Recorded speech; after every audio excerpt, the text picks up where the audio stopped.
Le monde attend qu'ils disent oui à un cessez-le-feu sans perdre un instant. Lui veut gagner du temps. Du Kremlin, Vladimir Poutine semble jouer le maître des horloges, entretenant le flou sans pour autant s'opposer frontalement aux États-Unis. Le problème de restaurer les relations russo-américaines est sur notre agenda. Ce processus n'est pas facile, voire compliqué. J'ai eu le président Trump au téléphone. On va bien voir ce qui va se passer. Cela fait 3 ans que la Russie est sous sanctions internationales.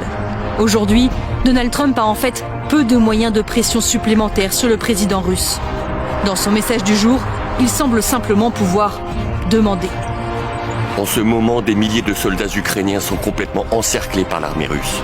J'ai demandé de façon pressante au président Poutine d'épargner leur vie. Le Kremlin dit avoir transmis à l'émissaire américain sa position et ses requêtes. En attendant, la Russie en profite pour reconquérir, mètre après mètre, la région russe de Koursk. Les zones encore aux mains de l'Ukraine s'amenuisent. Kiev est en train de perdre un précieux atout dans les négociations. Parce que la Russie est en position de force sur le terrain, elle semble aussi avoir la main sur le plan diplomatique.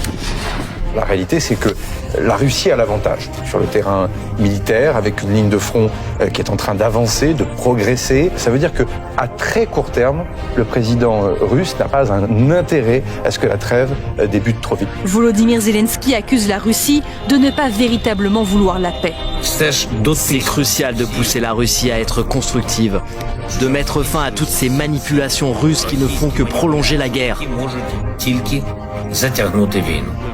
Les demandes russes sont toujours les mêmes. Démilitarisation de l'Ukraine, annexion définitive des territoires occupés et changement de régime à Kiev.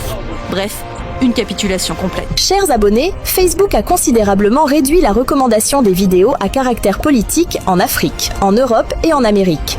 Dans un contexte où les yeux du monde s'ouvrent sur les enjeux internationaux, il est crucial de contourner cette censure. Pour nous aider à faire entendre nos voix, likez cette vidéo, partagez-la massivement. Laissez vos réactions en commentaire. Le combat pour la libération du monde se fera ensemble. Soyons unis et actifs. Bon visionnage!